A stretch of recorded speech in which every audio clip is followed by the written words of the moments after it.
Buenas noches, mis hermanos. Buenas noches. Pueblo Bautista, buenas noches. No todas las noches, nosotros estamos aquí en el anfiteatro de La Habana Vieja, así que es un privilegio poder disfrutar, es un privilegio poder gozarnos con esta orquesta, es un privilegio poder celebrar juntos al Señor. Ahora, es un privilegio, tanto como para mí en esta noche, es un encargo un tanto sobrecogedor el ocupar este lugar en esta 113 asamblea anual de nuestra convención. Reciban en primer lugar el saludo de mi familia, de la Iglesia Bautista de Almendares, donde servimos al Señor desde hace 18 años. Y de forma especial quiero darles también el saludo de mis padres, el presbítero José Miguel Martins Mendoza, la misionera Milagros Hernández Acosta de Martins, quienes deseaban estar aquí definitivamente, pero por razones ajenas a su voluntad estarán ausentes de su primera asamblea anual en medio siglo. Sin embargo, como familia estamos celebrando que el Señor les sostiene en fuerzas, en salud y en buena vejez. ¿Sí, Andrés? Qué bueno.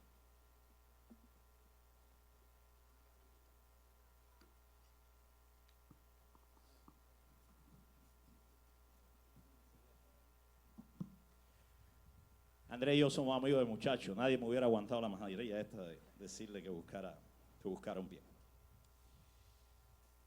Estimado presidente, delegados, visitantes y familia bautista de Cuba Occidental.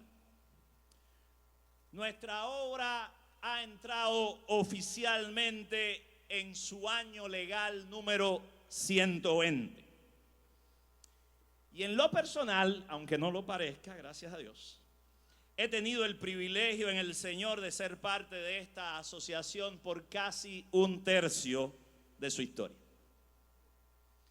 Rendí mi vida al Señor sabiéndome pecador y emocionado por el sacrificio de Cristo para mi salvación hace 39 años en mi pueblo natal, Tapaste.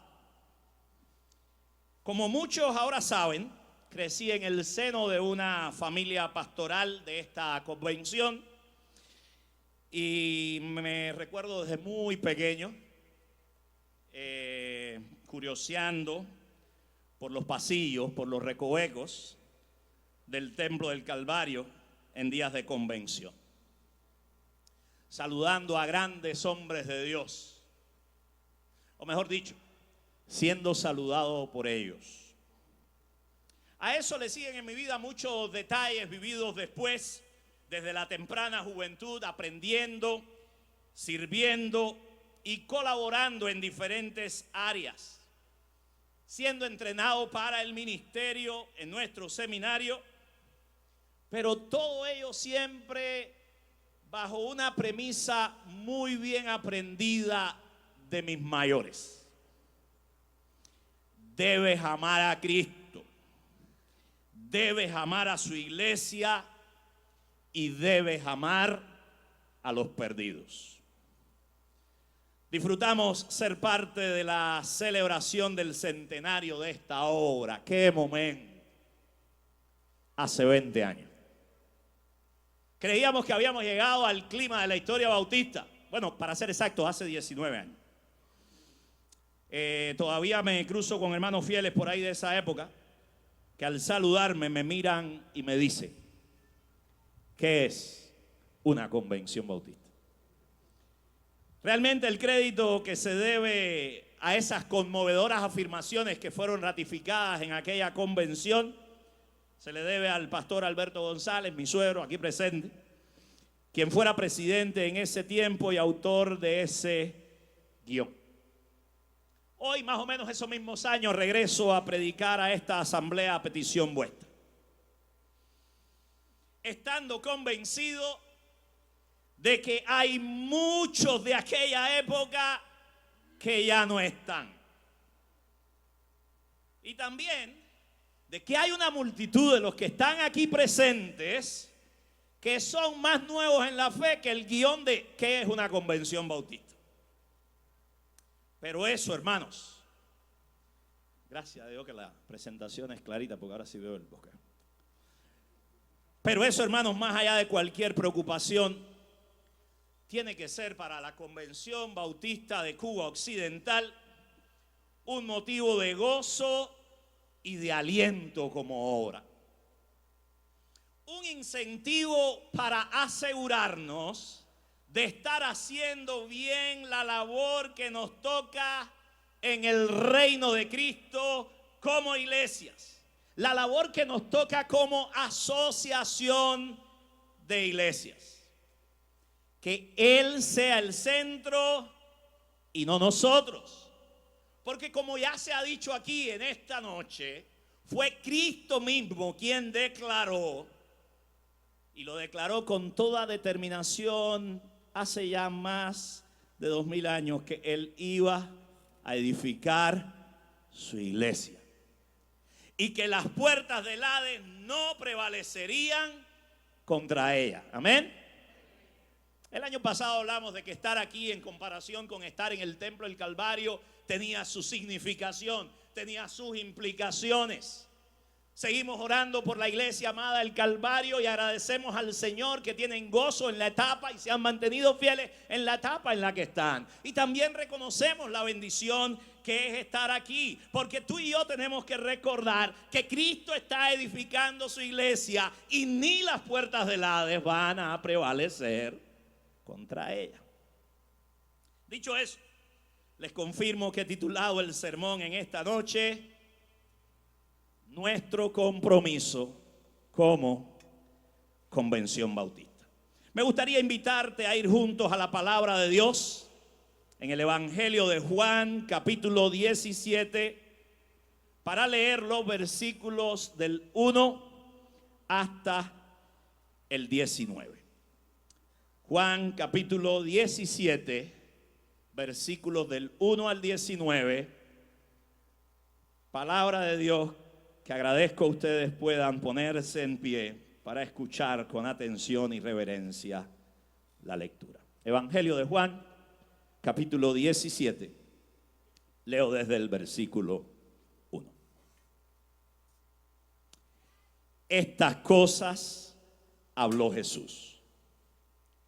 Y levantando los ojos al cielo, dijo: Padre, la hora ha llegado. Glorifica a tu Hijo para que también tu Hijo te glorifique a ti. Como le has dado potestad sobre toda carne, para que dé vida eterna a todos los que le diste.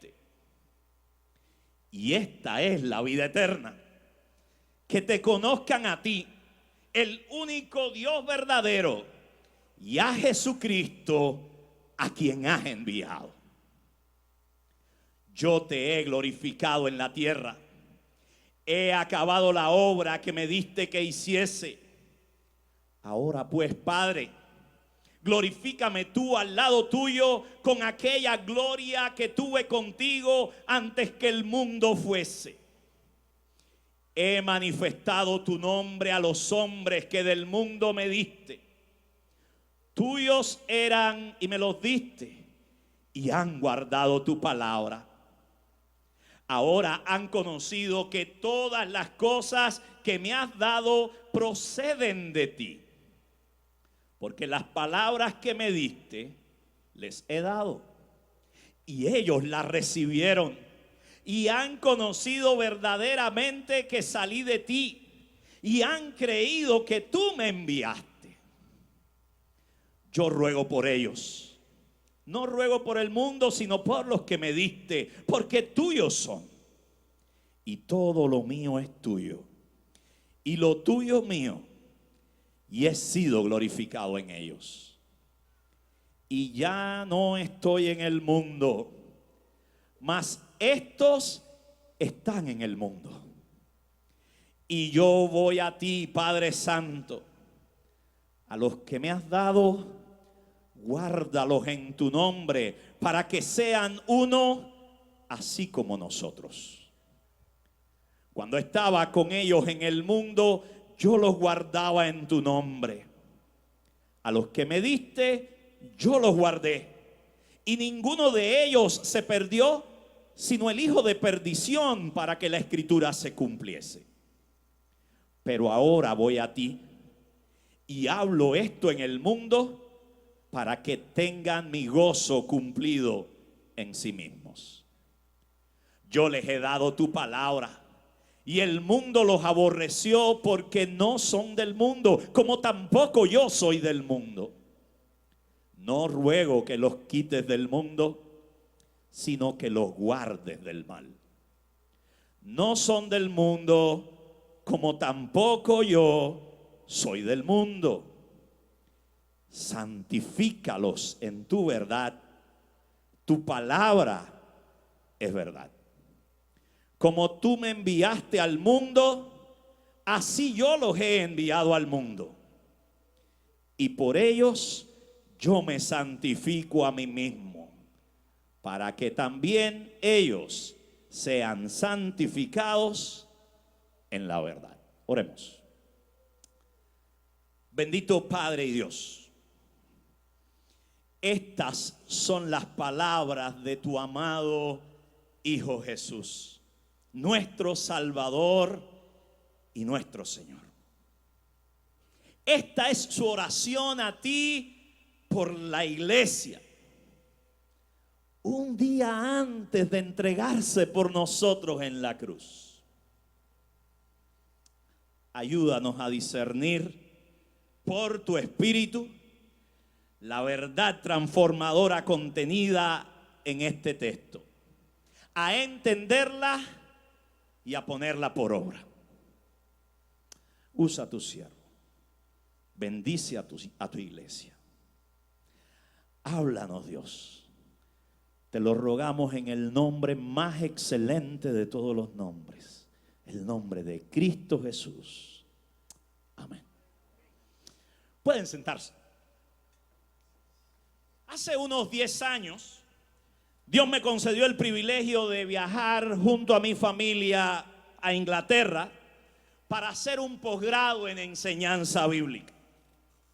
Vivimos todo un año en la ciudad de Londres, cuna de las misiones, epicentro de mucha historia cristiana enraizada en la fe. Hace poco aquí en esta ciudad nosotros celebramos los 500 años de la fundación de La Habana. Allí algo de 500 años no es tan viejo todavía. Y si Cristo no viene antes del 2050, ellos celebrarán sus 2 milenios de historia. Pero en todo el tiempo que vivimos allí hubo algo que me llamó muchísimo la atención. Había fastuosas catedrales, lugares que fueron un día lugares de culto al único Dios vivo y verdadero, pero que para el tiempo que nosotros estuvimos allí hace una década habían terminado convertidas en museos, en edificios de apartamentos, en discotecas, en oficinas, en bares, etc. De lugares de adoración a lugares de entretenimiento visitados de vez en vez. De hecho, si hoy día tú buscas información acerca de la ciudad de Londres, muy probablemente vas a leer descripciones como estas. Es una ciudad global. Es el epicentro a nivel mundial. Bueno, ahora nadie va a mencionar que es epicentro de mucha historia cristiana enraizada en la fe, ni tampoco de las misiones. Epicentro a nivel mundial de las artes, el comercio, la educación, la moda, el entretenimiento, las finanzas, la atención médica, los medios de comunicación, la ciencia, la investigación, el turismo, el transporte. Es la ciudad económicamente más visitada en Europa. Es la económicamente más poderosa, pero también la que concentra la mayor cantidad de universidades en todo ese continente, incluyendo algunas que son de las más famosas del mundo. Y puedo seguir y seguir leyendo cosas acerca de esa ciudad. Pero cuando busques información acerca de la ciudad, no vas a llegar a información acerca de la fe, aunque tú y yo sabemos que la prensa hoy día está muy polarizada y muy condicionada, pero vas a llegar a información sobre la fe, o mejor dicho, a que se mencionen algunas de sus catedrales cuando llegues a la parte de los museos o de la historia previa de la nación. Vale aclarar, como quiero usar de ilustración, una ciudad tan enraizada en la fe, valga decir que hoy día hay un movimiento, hay un resurgir de la fe, hay un resurgir de la misión en el Reino Unido. De hecho, esa es la razón por la cual fui a estudiar a Inglaterra. Porque Cristo es invencible, porque ni las puertas del Hades prevalecerán contra su iglesia. Pero durante el tiempo que estuve allí no pude evitar hacerle una pregunta a los devotos cristianos que conocí y a los fieles profesores que me instruyeron allí. Esta fue la pregunta: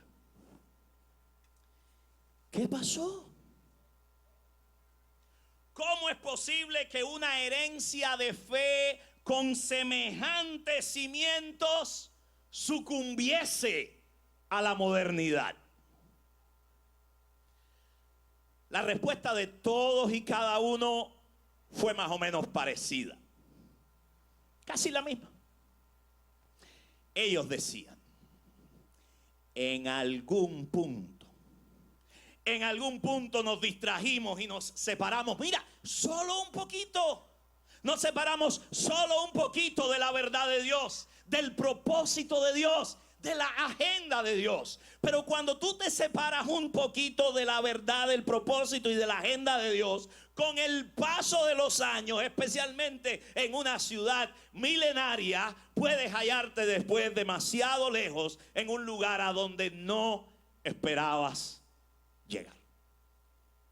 Así de dramático, hermanos, puede ser el efecto de que nosotros nos distraigamos de lo esencial. Por esa razón es que quiero esta noche recordarnos nuestro compromiso como Convención Bautista. Porque así de dramático podría ser que la ola migratoria que está ocurriendo en Cuba se nos meta en la piel. Y aclaro, no me refiero a que te vayas o no te vayas, para nada. Tú tienes el Espíritu Santo y Dios te puede usar donde vayas. Alguien nos decía esta semana en nuestra iglesia: Cuba se ha convertido en una agencia de envío de misioneros como nunca se habían imaginado. Es cierto.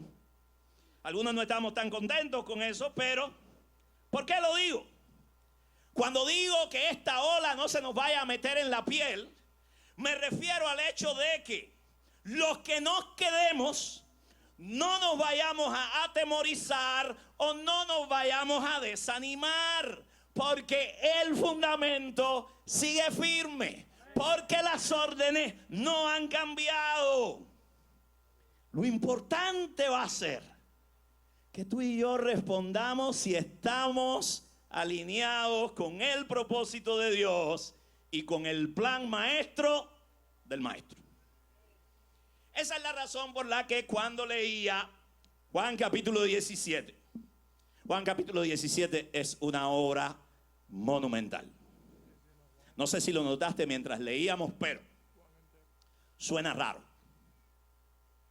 Hay momentos en que parece que Cristo está orando después de la cruz y la resurrección. Hay momentos en que parece que Cristo está orando y ya no está en el mundo. Hay momentos que parece que Cristo está orando donde justamente estaba un día antes de la cruz.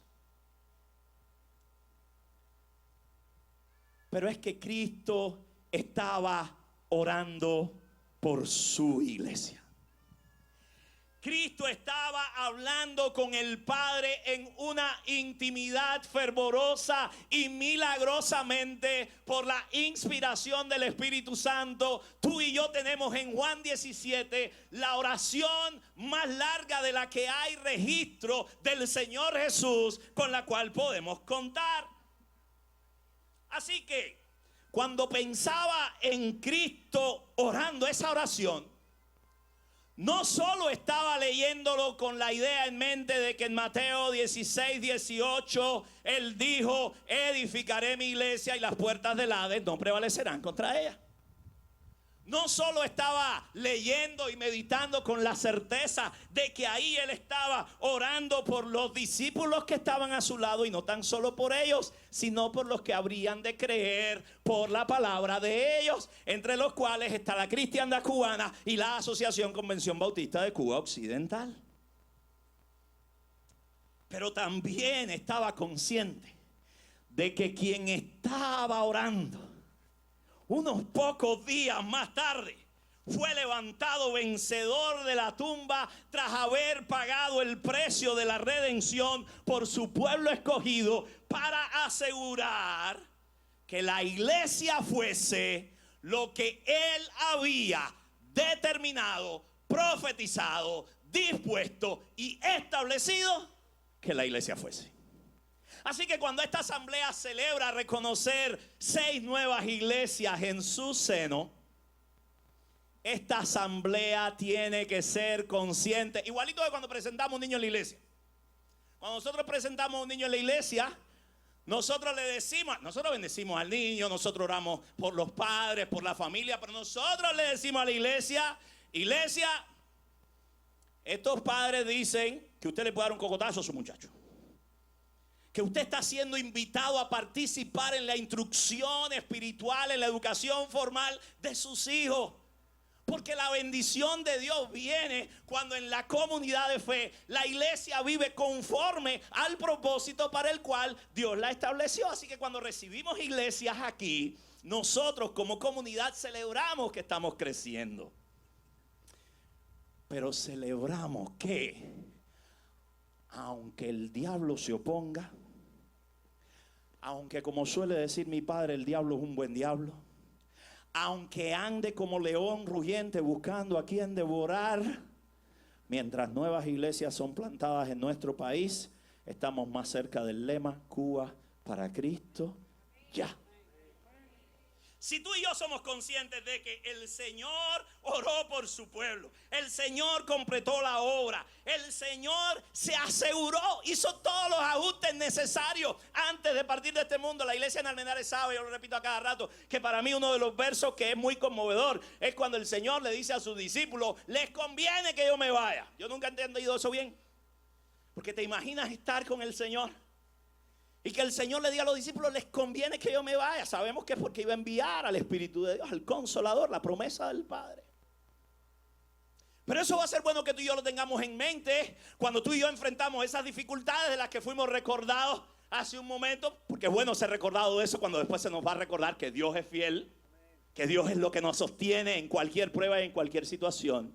Es bueno que tú y yo recordemos eso para que cuando lleguemos al punto en que tú y yo somos recordados de que Cristo organizó todo y dejó todo listo para que tú y yo podamos cumplir la misión que Él tiene para nosotros, no haya nada, ninguna ola, ningún engañador que nos vaya a atemorizar y o a distraer. Así que pensando en eso, fueron los argumentos por los cuales, a la luz de Juan capítulo 17 versículo 1 al 19, creo que la Asociación Convención Bautista de Cuba Occidental debe mantener su compromiso de ayudar en amor a los líderes e iglesias para que sean lo que Cristo declara que las iglesias deben ser.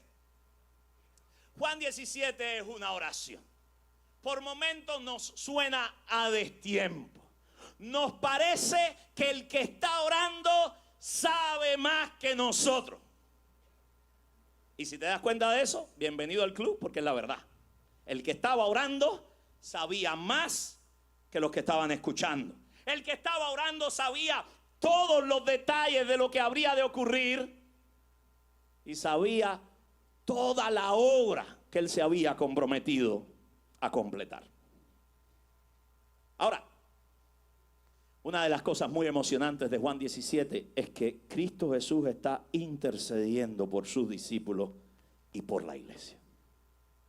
Pero sabes, para más buena noticia, la palabra del Señor deja en claro en el capítulo 7 de la carta a los Hebreos que ahora Él vive siempre para interceder por los redimidos. Por eso esta asociación puede hacer todo esfuerzo para mantener su compromiso de ayudar en amor a los líderes e iglesias para que sean lo que Cristo declara que las iglesias deben ser. Porque Convención Bautista de Cuba Occidental y todos los que están aquí invitados, Londres necesita iglesias fieles. El mundo en todo lugar necesita iglesias fieles. Y por esa razón, nosotros que hemos sido plantados en esta nación, debemos trabajar unidos en lo esencial para alentar y fomentar que en Cuba haya muchas iglesias fieles. Para asegurarnos de que cuando tú no estés, o de que cuando yo no esté, o de que cuando otros no estén, la iglesia, la obra, la convención siga adelante. Porque Cristo dijo que iba a edificar su iglesia, y eso significa que iba a establecer personas salvadas por su gracia, llamadas a apartarse de la mundanalidad y reunidas para vivir en conjunto en los propósitos de Dios. Pero ¿cuáles son esos propósitos?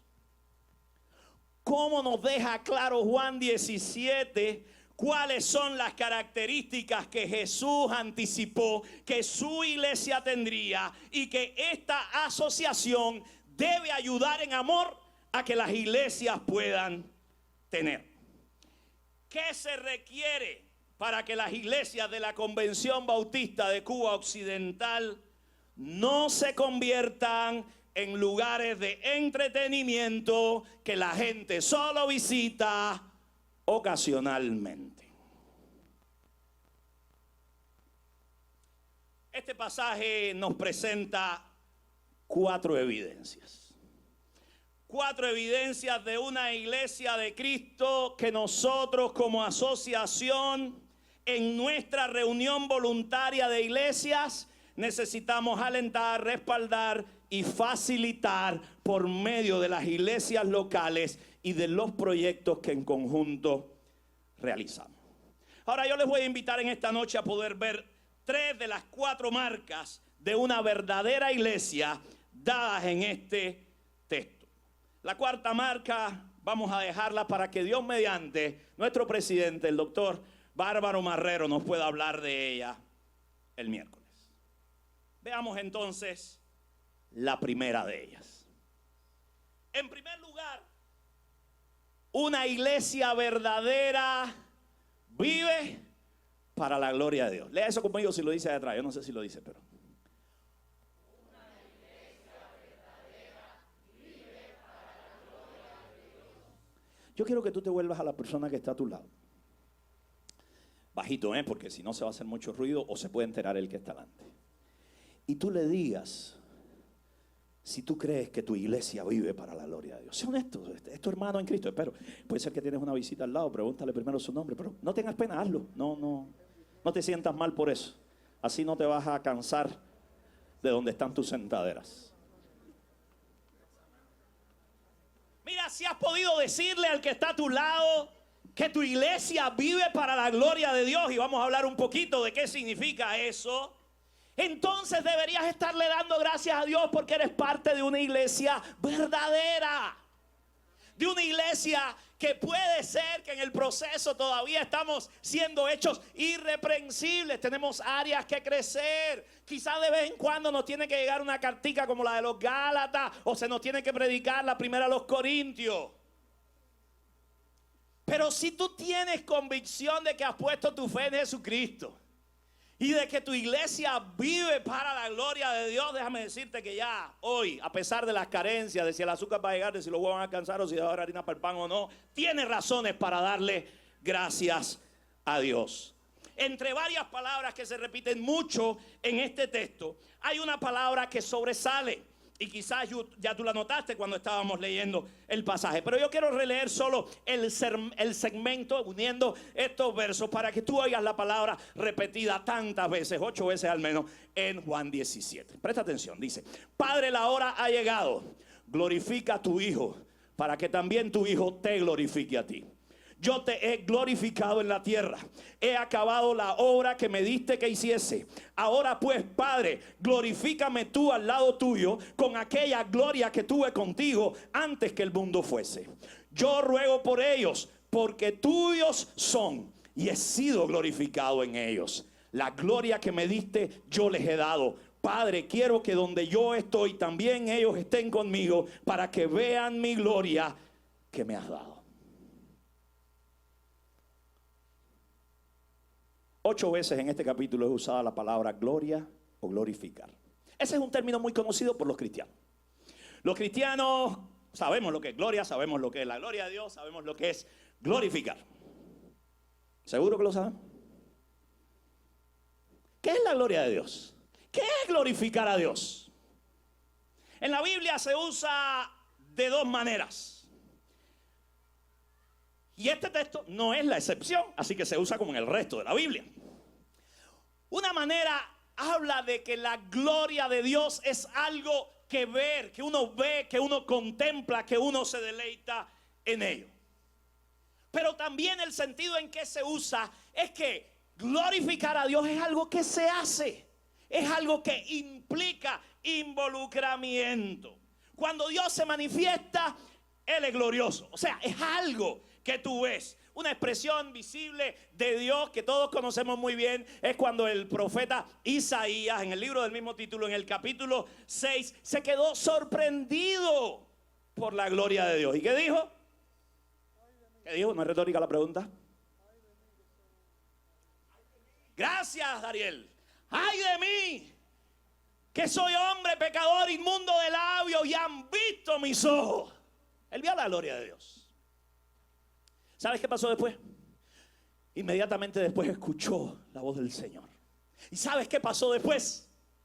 Inmediatamente él volvió a hablar, volvió a responder. ¿Y qué dijo? Heme aquí, envíame a mí. Bueno, estaba tratando de buscar hacer un resumen y lo traté de resumir más todavía después de que la directora me dijo que teníamos que tratar de terminar antes de las 10 de la noche. Por tanto y demás, el punto de glorificar a Dios, y gracias a la directora por decirme eso, y fue muy atenta en recibirnos. El punto es que cuando tú y yo experimentamos la gloria de Dios, la respuesta correcta es que todo lo que hacemos le glorifique a Él. Tú y yo no podemos lograr que Dios tenga más gloria de la que ya Él tiene. Él es tan glorioso que los cielos cuentan su gloria. El firmamento anuncia la obra de sus manos. Pero ¿sabes qué? Él ha querido salvar por la locura de la predicación. Pero Él ha querido que tú y yo, que hemos visto su gloria, que hemos experimentado su salvación, glorifiquemos su nombre y que de esa manera la gente se sienta atraída hacia Él. Yo leí ahorita el segmento de estos versos. Bueno, yo traté de esforzarme lo mejor que yo puedo para poner el significado de que una verdadera iglesia es una iglesia que glorifica a Dios en mis palabras, usando las palabras del texto. Y este fue el resultado. Mi lectura de estos versos para luego pensar en las implicaciones de esta idea.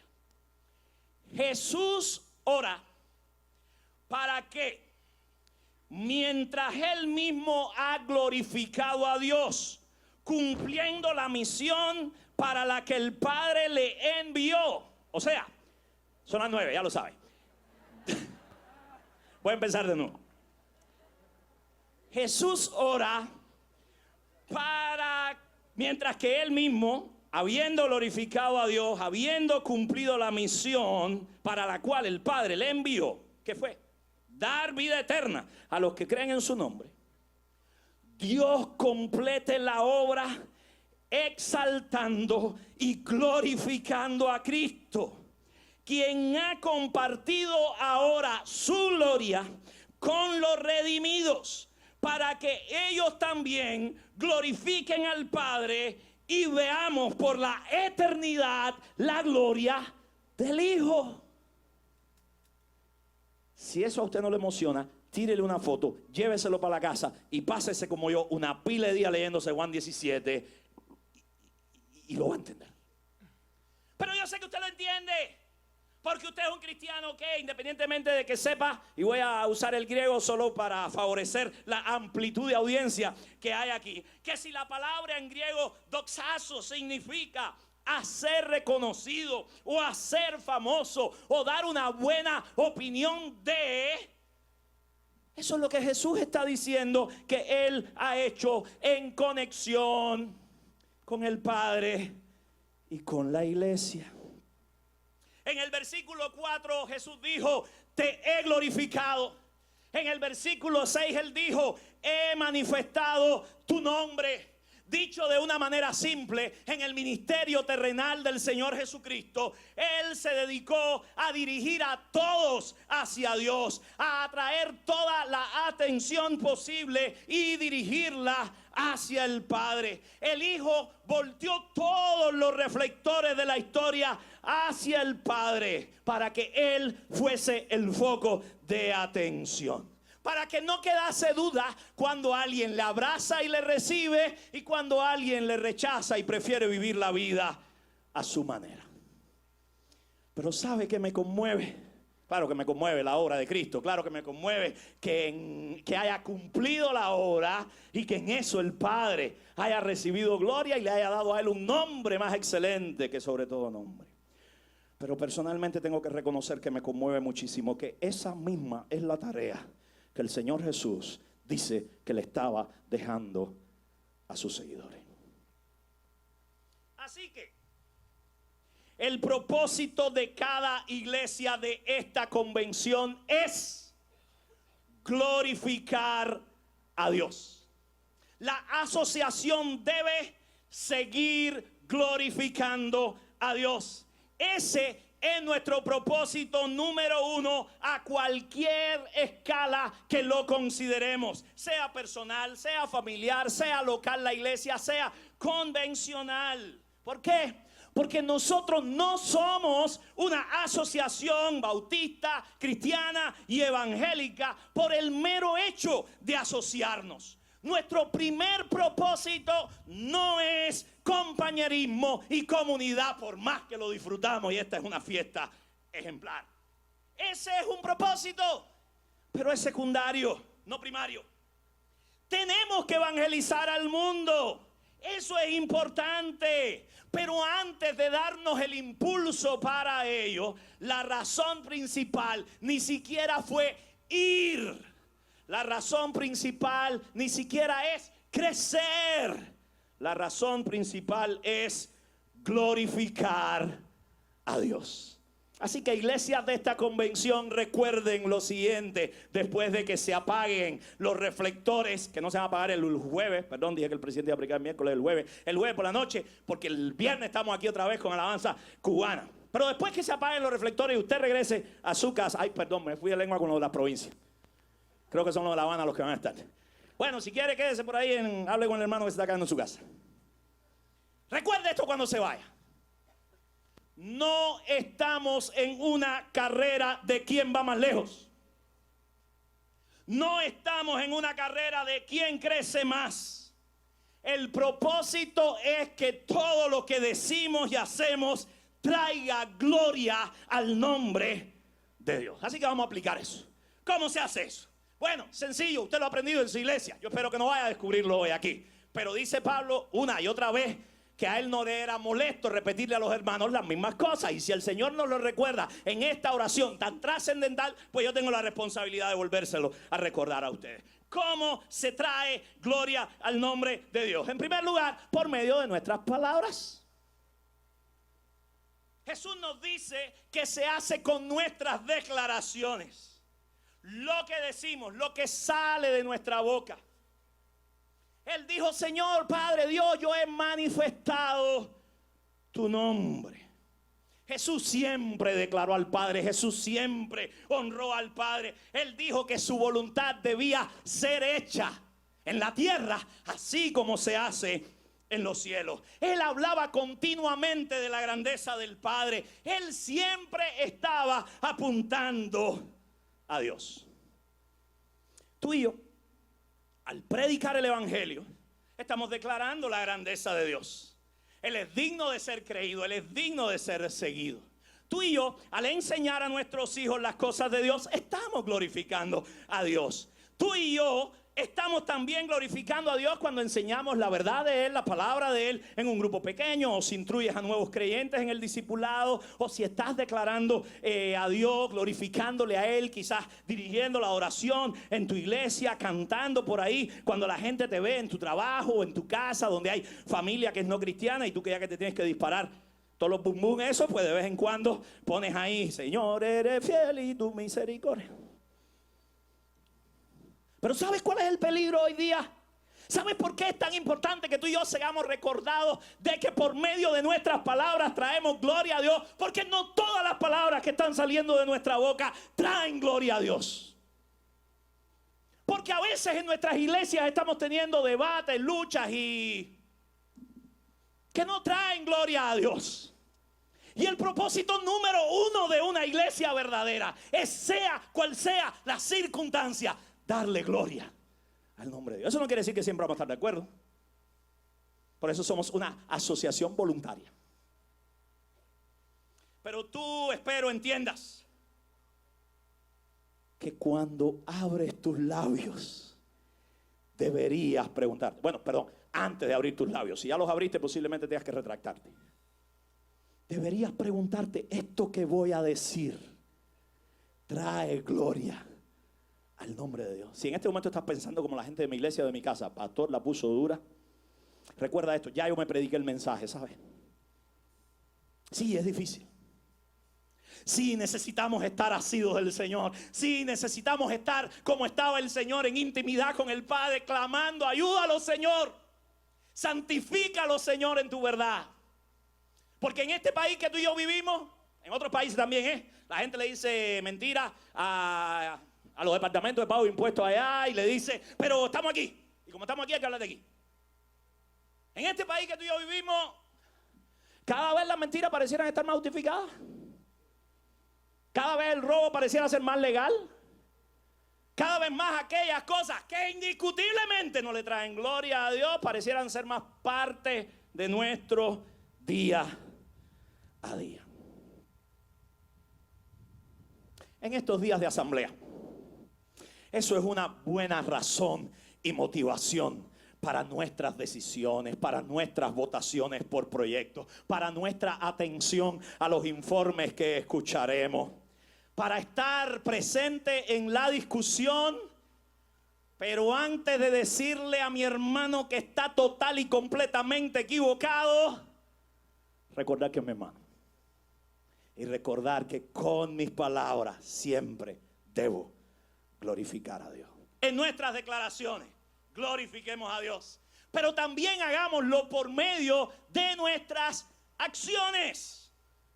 Este pasaje, el verso 4, me conmueve. Y una de las razones por las que me conmovió tanto estudiando para esta noche es esta. El versículo anterior es uno de mis versículos favoritos de la Biblia. Un día a mí se me dijo, no sé quién ni dónde, porque fue, ya les dije, después de 39 años las cosas se te van olvidando. Alguien me dijo, ¿tú quieres ir al cielo o irte para el cielo? Ya yo era cristiano. Sí, claro, si nos vamos para el cielo todo se resuelve. En algún punto de la meta está establecido irnos al cielo. De hecho, el Señor oró en esta oración y le dijo, donde yo estoy, yo quiero que ellos también estén, le dijo el Señor Jesús al Padre. Pero si la única meta fuera irnos al cielo, después que venimos a Cristo, ya podíamos romper todos los contratos que teníamos y bajando para allá arriba. Pero escucha el versículo 4 y después hablaremos de la vida eterna. Yo te he glorificado en la tierra. He acabado la obra que me diste que hiciese. ¿Saben? Los bautistas somos tan congregacionales, tan corporativos, que a veces se nos olvida que tenemos que vivir también en lo personal, en lo íntimo y en lo particular nuestra fe. A veces nos suena un poquito extraño que alguien diga desde un púlpito, porque Dios tiene un plan con tu vida, porque Dios tiene un trabajo para ti. Pero si tú como yo eres capaz de creer que si ahora mismo esta misma audiencia aquí en el anfiteatro, todos decidiésemos orar una oración y Dios puede prestarnos atención a todos a la vez, entonces no te va a costar trabajo darte cuenta de que mientras tú andas en el camino de tu vida que es hacia allá y yo ando en el mío que es hacia acá, y no se refiere a lo moral o lo espiritual, sino que se refiere a tu quehacer, donde vives, tu biografía, Dios, que puede oír todas nuestras oraciones a la vez, ha preparado buenas obras de antemano para que tú y yo anduviésemos en ella. Así que si quieres vivir glorificando a Dios, recuerda que por nuestra acción y demostración también Él recibe gloria. Este es un buen momento. Estamos aperturando esta asamblea para, como bautistas de Cuba Occidental, preguntarnos, como delegados de las iglesias, preguntarnos, como líderes convencionales, preguntarnos, a los cristianos todos que estamos aquí reunidos, preguntarnos, ¿por qué lo haces? ¿Para quién lo haces? Déjeme poner un ejemplo mejor. Los músicos que están aquí, la de la danza y los panderos, los del coro, caballero, ¿para quién lo hacen? Porque mira que ustedes salieron tarde de anoche aquí, o tarde anoche de aquí. Si lo haces para ti, para que cuando levantes la mano y agarres el micrófono, la gente diga, ay, qué santo, qué espiritual, está mal. Eso está mal. Sé que cuando se nos pregunta ¿para quién lo hacemos? La respuesta por defecto es: lo hacemos para Dios. Lo único que se necesita, si sabes ya la respuesta, es que de corazón lo hagas para Dios. Porque eso es lo que dice la palabra. Ya sea que comáis o bebáis o hagáis cualquier otra cosa, hacerlo todo. ¿Ya se durmieron? Para la gloria de Dios. Tú y yo necesitamos vivir en consonancia. Mira, la pregunta número 1 que tú y yo debemos hacer y responder, y no es solo porque lo diga el catecismo de Spurgeon, es: ¿cuál es la finalidad principal del hombre? ¿Por qué estamos aquí? ¿Cuál es el propósito de la vida tal y como la conocemos? Yo espero que cuando tú releas Juan capítulo 17 te des cuenta de que esta es la respuesta correcta. Esto es lo que Dios dice por medio de Jesucristo en aquella oración en Juan 17. El propósito y fin último del hombre es glorificar a Dios. Pero en Génesis 3 pasó lo que pasó. El pecado entró en el mundo. Y el Señor vino y entró en el mundo, lo cual es el único plan que ha habido de salvación siempre, ¿sabes? Desde antes de la fundación del mundo. Y nos redimió a un pueblo santo para sí. Y le dijo a Pedro en aquella ocasión: edificaré mi iglesia.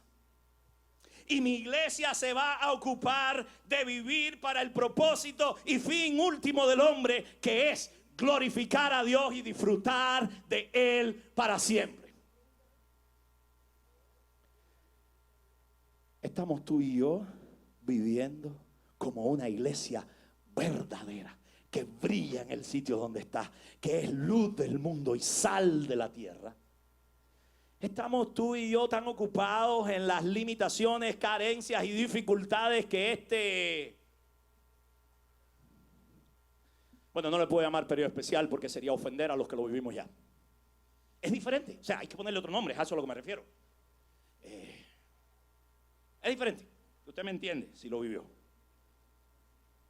¿Cómo vivir glorificando a Dios, sean cuales sean las circunstancias? Déjame decirte, iglesia, que no solo Dios te llama a eso, sino que Cristo intercedió un día antes de ir a la cruz para que cada iglesia pudiese vivir en consonancia con eso. Y dice Hebreos 7:25, y ahora vive para siempre intercediendo por los redimidos.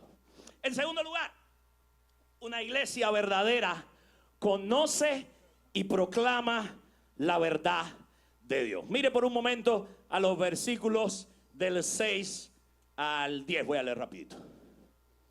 He manifestado tu nombre a los hombres que del mundo me diste. Tuyos eran y me los diste, y han guardado tu palabra. Ahora han conocido que todas las cosas que me has dado proceden de ti, porque las palabras que me diste les he dado, y ellos las recibieron, y han conocido verdaderamente que salí de ti, y han creído que tú me enviaste. Yo ruego por ellos, no ruego por el mundo, sino por los que me diste, porque tuyos son. Y todo lo mío es tuyo, y lo tuyo mío, y he sido glorificado en ellos. No pierdas la conexión. Hay una conexión directamente proporcional entre lo que dice el versículo 8 y lo que dice el versículo 10. Sin el versículo 8 no hay versículo 10. ¿Tú entendiste al final del versículo 10? Cristo dice en su oración: y he sido glorificado en ellos. Ese es uno de esos pasajes donde yo pienso: Señor Jesús, ¿dónde estás? Un día antes de la cruz, después de la cruz, después de la resurrección, ya estás ascendido a los cielos. ¿Dónde estás? Obvio, el que estaba orando sabía más que los que estamos escuchando. Por eso es tan pertinente la oración. Por eso nos emociona tanto saber hoy que nosotros podemos creer que Cristo le dio a sus seguidores la palabra de verdad que Dios le había dado a él. Cuando los seguidores de Jesús escucharon esas palabras, atendieron a sus sermones, escucharon atentamente todo lo que Él les reveló durante 3 años y medio, recibieron esa verdad, creyeron a esa verdad y más adelante escribieron esas verdades para nosotros, las cuales junto al Antiguo Testamento son la suma de la palabra de Dios, las Escrituras. Así que verdaderamente creyentes son aquellos que reciben la verdad de Dios revelada, el evangelio de Cristo, y eso es lo que define el núcleo de la labor de la iglesia: conocer, comunicar y proclamar la verdad de Dios. Eso es parte central de la gran comisión en Mateo capítulo 28, capítulo que contiene algunas de las palabras finales que Jesús dijo a sus seguidores, pero estas tú las conoces bien: haced discípulos en todas las naciones, enseñándoles que guarden todas las cosas que os he mandado a ustedes. Mira, si lees el Nuevo Testamento, te vas a dar cuenta, tú lo sabes ya, eres un cristiano de tiempo, que los discípulos recibieron esa encomienda y cumplieron esa encomienda. Cuando tú le pasas página a los evangelios, tú te encuentras con el mandato repetido en Hechos capítulo 1, versículo 8. Lo próximo que encuentras a esos discípulos haciendo es exactamente eso: predicando y enseñando lo que Dios en Cristo les mandó. Nace la iglesia localmente visible en el capítulo 2 del libro de Hechos, y a eso es a lo que se dedican por todo el libro: enseñar la verdad, predicar a Cristo, leer, explicar y aplicar la verdad revelada de Dios, su palabra. Y para el final del capítulo 2 del libro de Hechos se nos da una frase resumen de en qué consistía la iglesia primitiva. Y esto dice Hechos 2:42: y perseveraban. Mira, déjame poner un paréntesis explicativo a esa palabra: perseveraban. Eso quiere decir que eran devotos de corazón. No es que lo hacían a la fuerza, no es que lo hacían obligados, no es que tenían que repetirse y repetirse y repetirse. No. Ellos perseveraban en la doctrina de los apóstoles, en la comunión unos con otros, en el partimiento del pan y en las oraciones. Repito, aunque tú lo sabes: perseveraban en la doctrina de los apóstoles, en la comunión unos con otros, en el partimiento del pan y en las oraciones. Lo primero en la lista de aquello que definía a la iglesia primitiva recién nacida era perseverar en la doctrina de los apóstoles. Y yo espero que tú entiendas que eso significa la palabra de Dios entendida por medio de la lente de Jesucristo, el evangelio, quien por su obra de redención cumplió la obra que el Señor Dios le había dado para hacer, aquello para lo que lo había enviado, para lo que lo apostó al mundo. ¿Por medio de quién?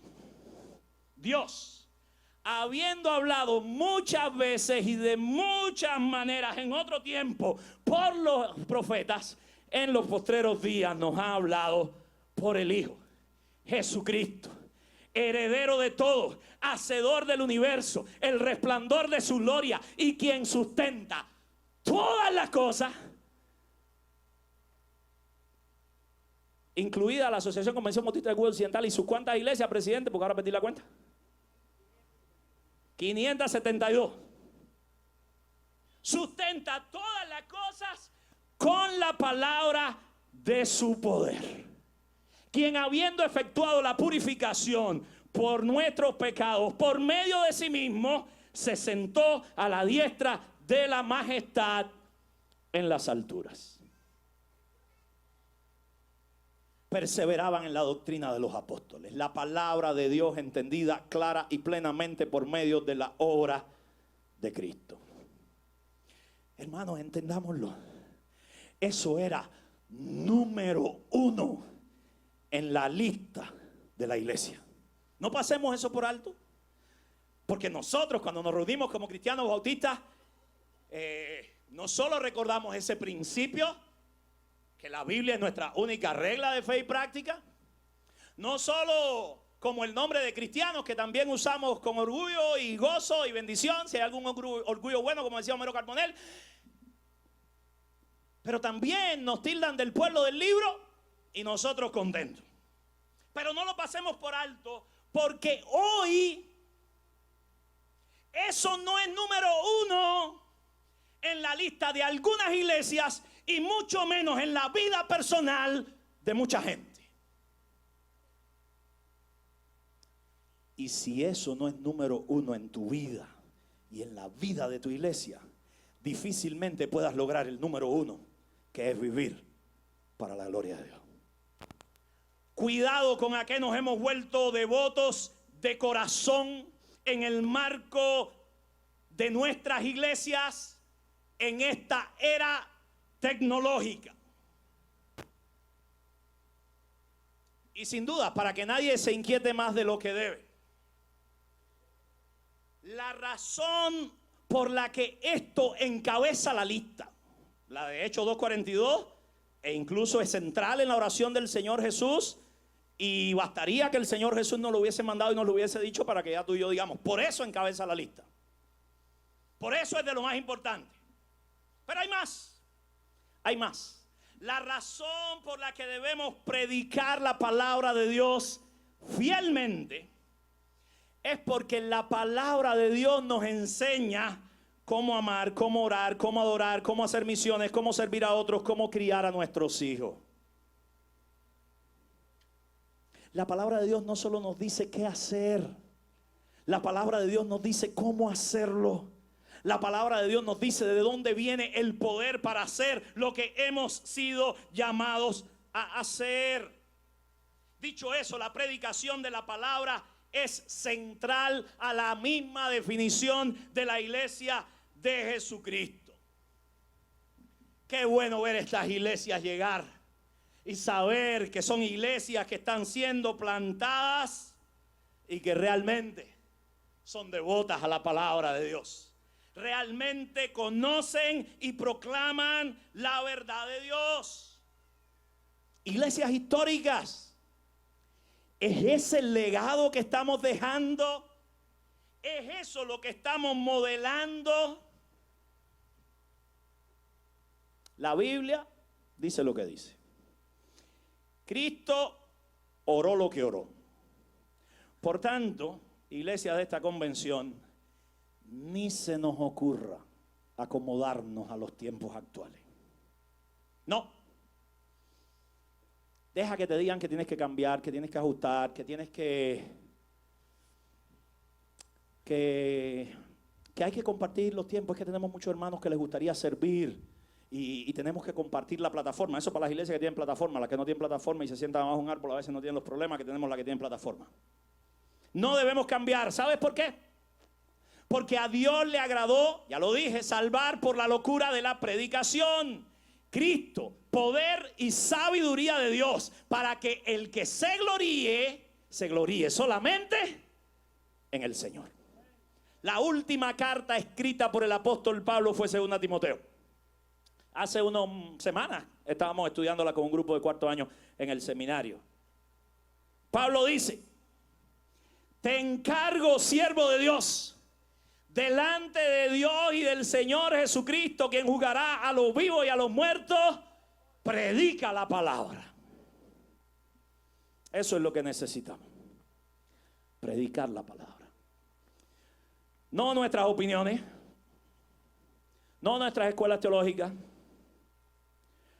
no nuestras frases motivacionales que después que resultan a veces atractivas, al final confunden o no dicen nada, porque no contienen el impulso transformacional de la palabra de Dios, que es viva y eficaz y más cortante que toda espada de dos filos. Pablo le dice: Timoteo, insta a tiempo y fuera de tiempo, redarguye, reprende, exhorta con toda paciencia y doctrina. Cuando Dios es glorificado y la palabra es predicada, algo ocurre en nosotros. Según Juan 17, lo primero que ocurre es que nos llenamos de gozo. Sí, yo sé que hay dificultades. Ya nos ministraron en eso, así que no lo voy a repetir. Pero es en la palabra de Dios donde reside el gozo que tú y yo necesitamos para hacerle frente a la vida. Hay una frase de Charles Simeon que yo uso a menudo. Si hay estudiantes aquí de este último curso, seguro la recuerdan.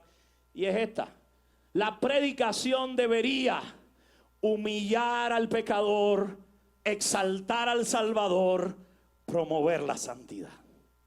Mira, no hay que disculparse, porque cuando somos confrontados con la palabra de Dios, nos duele, nos lacera. Bueno, es que ya lo dijimos. Eso hace la palabra de Dios. Es viva, es eficaz, es más cortante que toda espada de dos filos. Discierne nuestras intenciones. Así que no hay que disculparse, porque nos humilla. Porque cuando eso ocurre, la verdad de Dios lo que nos hace es dejarnos tan conscientes de nuestro vacío y nuestra necesidad, que no podemos decir otra cosa que lo que dijeron los apóstoles cuando el Señor les preguntó: ¿queréis ir a vosotros también? ¿A quién iremos? Si solo tú tienes palabra de vida eterna. Cuando tú y yo reconocemos que somos pecadores, que hemos caído, que hemos fallado, no nos queda otra que volvernos a Cristo. Y cuando nos volvemos a Cristo, la obra que Él completó, a la cual el Padre le envió, es suficiente para que entonces nosotros podamos ser transformados, caminar en gozo y caminar también en santidad. Todavía no pongan eso, pero vamos para ahí. Cuando eso ocurre, tú y yo somos impulsados por la verdad, empoderados por el Espíritu Santo y movidos a vivir en santidad, estando en el mundo, pero no siendo del mundo. Hay unas palabras que David declaró en el Salmo 119 que para mí, desde mi edad adolescente, fueron muy significativas. Atesoro mucho los versículos, muchos del Salmo 119, pero en esta ocasión, hablando de que la verdad de Dios produce gozo, para mí uno de los versículos que yo me memoricé y me repetía y repito, sigo repitiendo constantemente, es: ¿con qué? Ya no soy tan joven, no, pero ¿con qué limpiará el joven su camino? Con guardar tu palabra.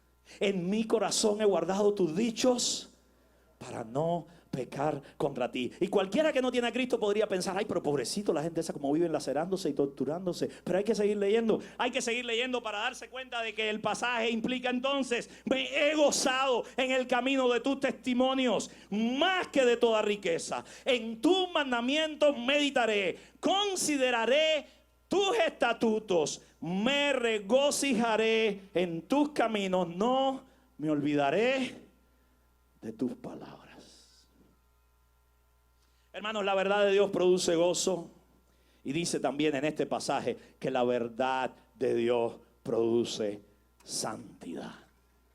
Hayazo, ser diferente, ser separado, ser santo. Si bien el Señor al orar al Padre le dijo: he hablado esto en el mundo para que tengan mi gozo cumplido en sí mismos, luego oró al Padre y le dijo: santifícalos en tu verdad, Tu palabra es verdad. Que ellos sean santificados en la verdad. Verso 19. La palabra de Dios nos purifica como ninguna otra cosa.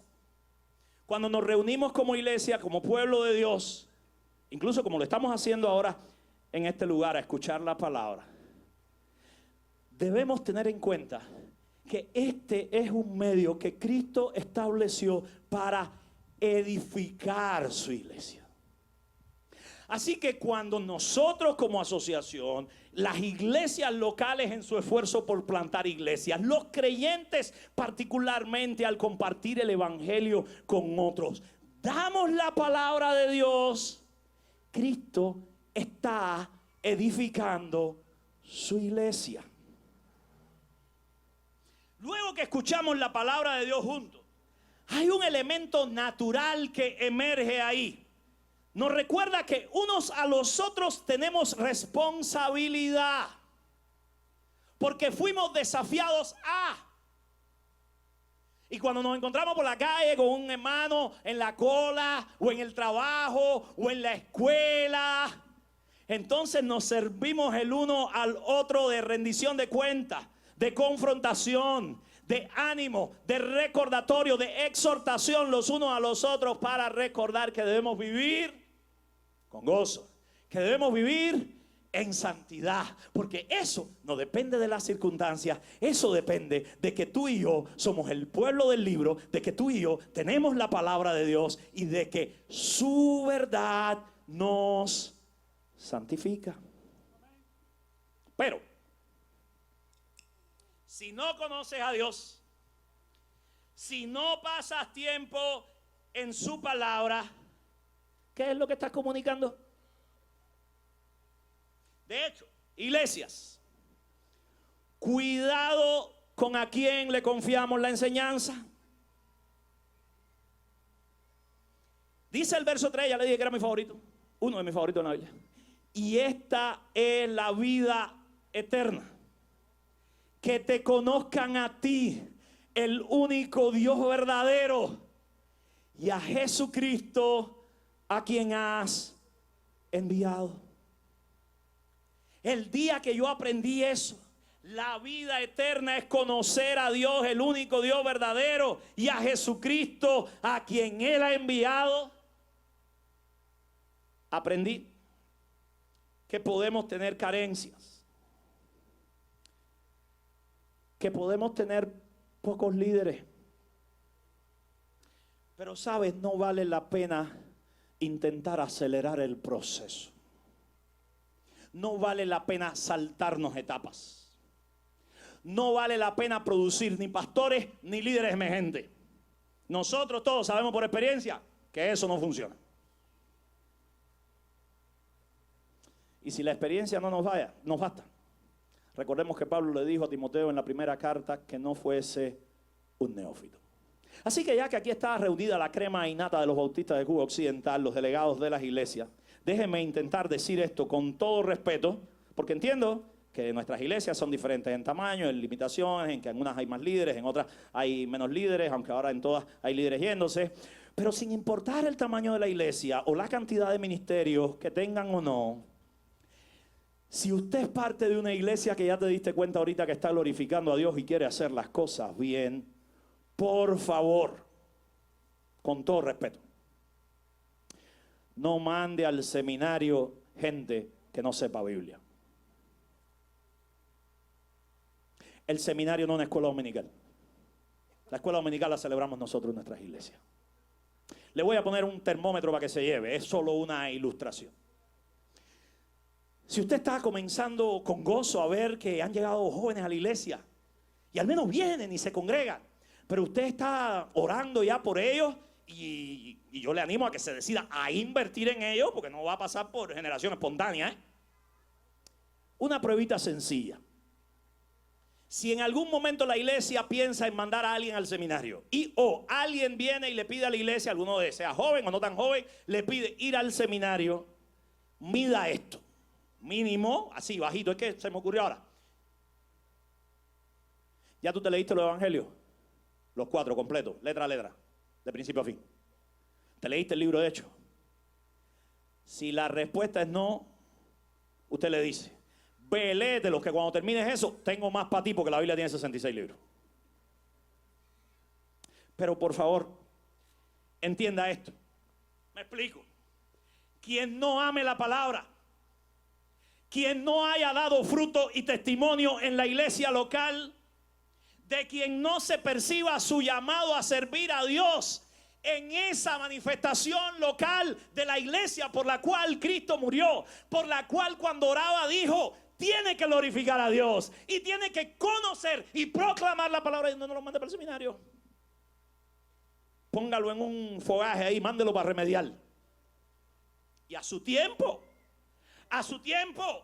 porque déjeme aclarar que nos libre Dios de ser un estorbo a alguien que está llamando al Señor. Por el contrario, permítanle formarse en la iglesia, que rinda cuenta a otros creyentes y entonces envíelo.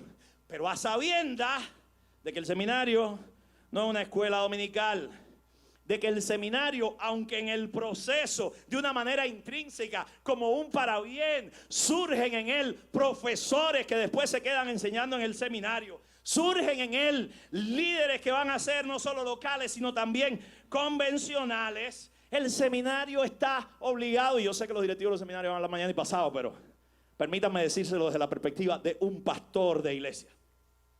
El Seminario Teológico Bautista de La Habana está comprometido y obligado para con esta obra a preparar a los siervos, líderes, pastores, evangelistas, músicos, plantadores, consejeros que sirven y seguirán sirviendo en las iglesias locales.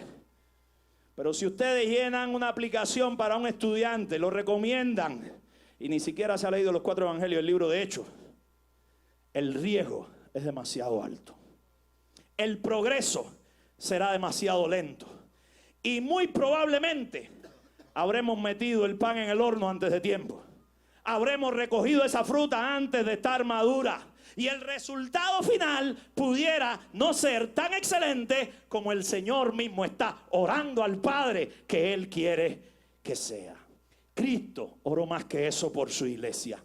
La vida eterna se obtiene por gracia, pero se exhibe y se manifiesta confirmando la gloria de Dios mientras se conoce más y más a Dios y se imita más y más a Cristo. En el versículo 6 dice en la primera parte que necesitamos iglesias y siervos que manifiesten el nombre de Dios. En la segunda parte dicen que necesitamos iglesias y siervos que guarden su palabra. En el verso 7 dice que necesitamos iglesias y siervos que conozcan que todo en Cristo procede de Dios. Que necesitamos iglesias y siervos, dice el verso 8, que hayan recibido, conocido y creído el evangelio de Cristo. El verso 9 dice que necesitamos iglesias y siervos que sepan que pertenecemos a Dios por su sola gracia y misericordia, no por mérito propio alguno. Y dice el versículo 10, por si no lo captamos en el primer punto, Cristo lo repite en su oración, que necesitamos iglesias y siervos que glorifiquen a Cristo, que es lo mismo que glorificar a Dios. Me glorifican a mí y predican mi palabra. Eso sería un buen referente de que estemos nosotros conociendo y proclamando a Dios mientras glorificamos su nombre. En tercer lugar, y más brevemente, una iglesia verdadera influye en el mundo para que conozcan a Dios. Les dejo de tarea los versículos 14 al 19, releerlos, aunque he leído algunas partes de ellos ya, pero quiero leer el 18. Como tú me enviaste al mundo, así yo los he enviado al mundo. ¿Te acuerdas? Verso 3. Esta es la vida eterna, que conozcan a ti, el único Dios verdadero, y a Jesucristo, a quien tú has enviado. Ahora dice el Señor en su oración: como tú me apostolos al mundo, así yo los apostolo al mundo. Así yo los envío al mundo. Es bastante obvio que los discípulos de Jesús iríamos al mundo a expandir el mensaje. De eso es de lo que se trata ese versículo 18. Habrá quienes oirán y creerán al mensaje, pero tú eres un embajador. Nosotros, la iglesia, somos embajadores con una tarea específica de parte de alguien que está en autoridad sobre nosotros. El plan de Jesús en esa oración es que sus seguidores, como voy a usar dos palabras, por poco empiezo a hablar bajito, pero aquí estamos al aire libre, así que no me resuelve nada. Que sus seguidores infiltremos la cultura, que penetremos el mundo en el que estamos viviendo. ¿Sabes por qué Jesús tuvo que orar así? Yo los envío porque ya él había dicho: yo los he sacado del mundo. Ya no son del mundo como yo no soy del mundo. Así que cuando él nos envía al mundo, yo sé que tú y yo tenemos la ciudadanía en los cielos. Yo sé que tú y yo podemos entender como mundo este planeta Tierra, pero el Señor nos dijo que nosotros ya no somos humanos, que no somos terrícolas, aunque tenemos una ciudadanía en los cielos. La idea de mundo ahí es esa cosmovisión, filosofías, moralidad, rebeldía contra Dios que nuestro mundo tiene, a la cual nosotros no pertenecemos, pero para con la cual Jesús oró que nosotros pudiésemos ser una influencia. Estamos en las iglesias que se plantan, glorificamos a Dios, conocemos, predicamos y aprendemos su palabra para estar listos, como dice Efesios 4, para irnos al mundo. Teniendo en cuenta lo que Pablo dijo en Romanos capítulo 12, versículo 2. No os conforméis a este siglo. No se trata de volver ahí. Es más, no vamos a poder cambiar el mundo. ¿Cómo podríamos nosotros algo que Cristo ni siquiera intentó? Él vino a redimir a todo aquel que ponga su fe en Él.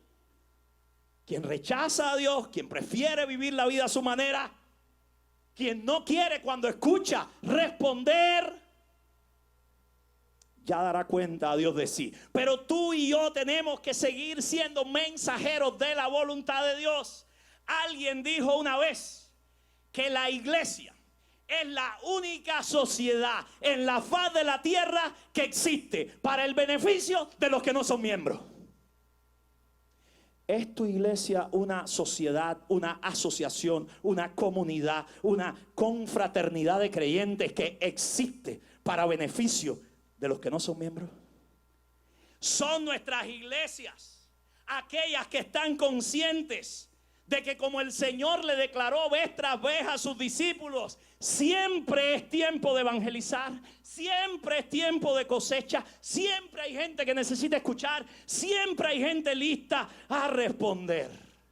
En este mismo evangelio, pero en el capítulo 4, después del encuentro con la mujer samaritana, el Señor desafiaría a sus discípulos con el desafío y la oración del Señor que se ora todas las mañanas en nuestro seminario, y espero que después la sigamos orando en nuestra casa, en nuestra vida personal, en nuestros ministerios de iglesia. Señor, envía obreros a tu mies.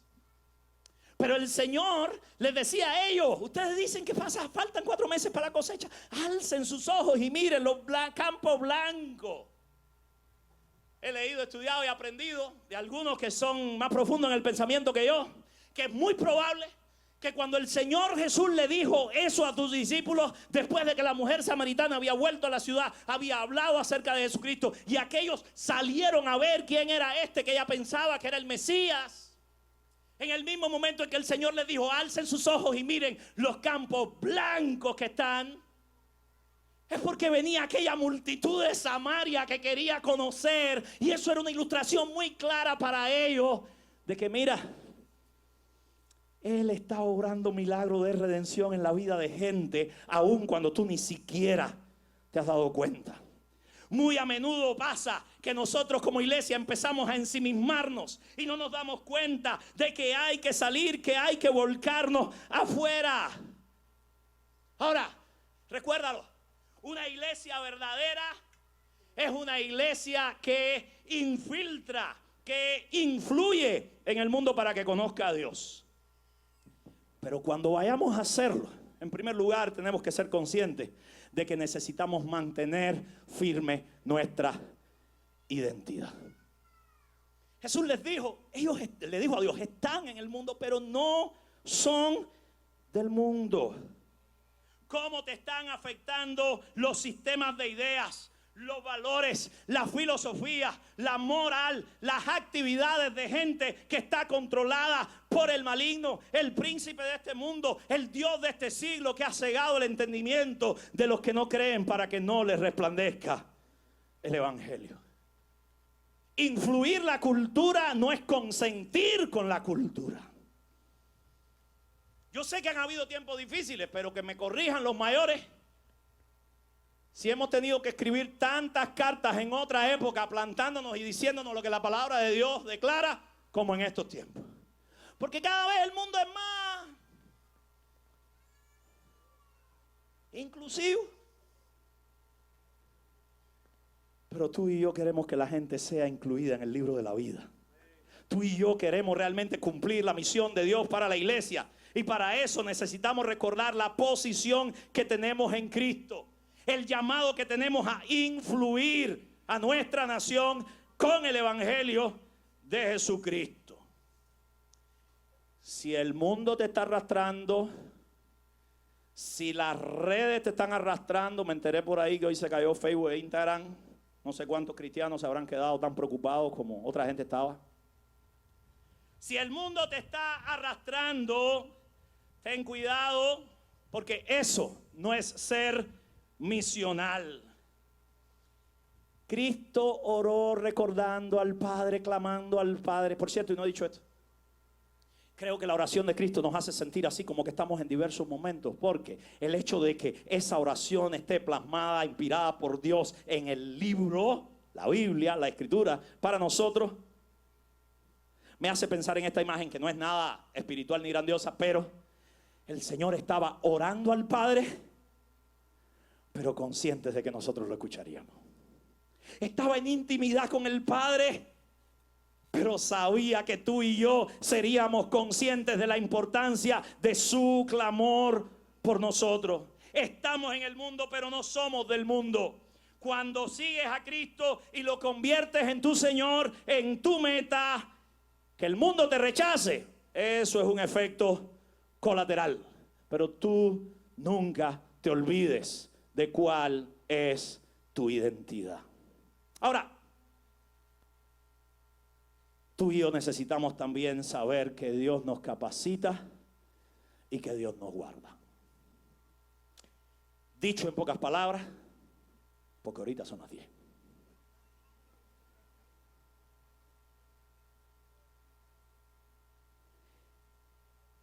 No le cojas miedo al mundo. Tú y yo somos embajadores del reino de los cielos.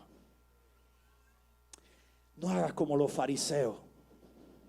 No te pienses que tus vecinos son tan malos que ya no tienen remedio. Los fariseos llegaron a pensar hasta que Cristo era malo, fíjate tú. Aquel que piensa que todo el mundo ya está perdido y que yo soy el único que se merece lo que tiene, entonces es posible que estés perdido. Tú y yo vamos a sobrevivir en nuestro enfrentar al mundo, porque dice el Señor en estos versos que Dios mismo nos va a guardar. No te ruego que los quites del mundo, sino que los guardes del mal. La palabra de Cristo nos protege y nos guarda. Los principios, las promesas, las doctrinas. Cristo mismo, quien es la palabra final de Dios. Pablo dejó muy claro en su carta que para hacer frente a todos los dardos de fuego del maligno, tú y yo teníamos que vestirnos de toda la armadura de Dios. Pero en el último instante, cuando está describiendo, dice: y tomad la espada del Espíritu, que es la palabra de Dios. No le temas al mundo, pero póstrate ante tu Señor, clama a Él y pasa tiempo en su palabra.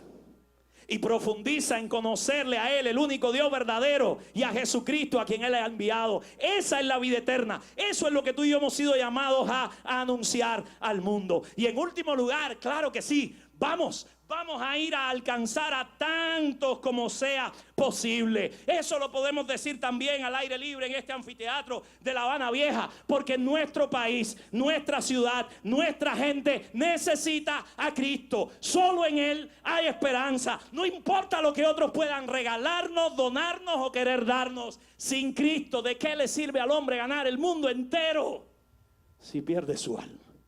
Así que, iglesias de la Convención Bautista, salgamos a influir al mundo. No te aísles, iglesia. Cristo te ha enviado a llevar la verdad. Tampoco pienses que tus vecinos ya no tienen remedio. No te conformes a este mundo. Tú y yo ya fuimos salvados. Su palabra nos santifica.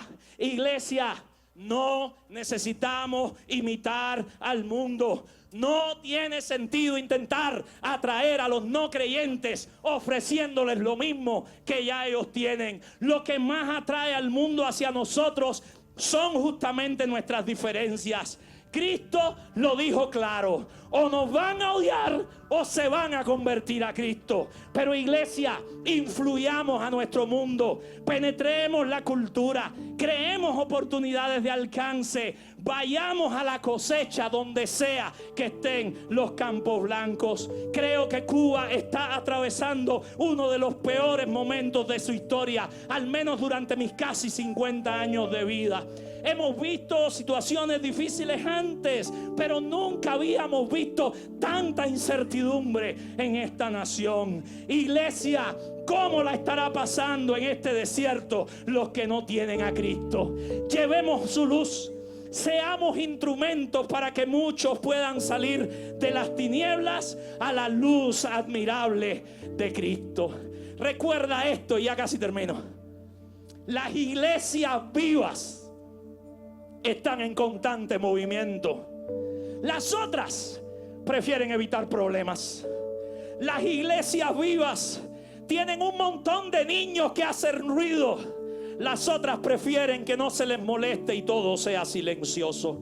Las iglesias vivas a veces no les alcanza el presupuesto. Las otras siempre están bien porque solo planean si tienen con qué. Las iglesias vivas están orando por los retos del futuro. Las otras añoran su pasado. Las iglesias vivas se enfocan en las personas.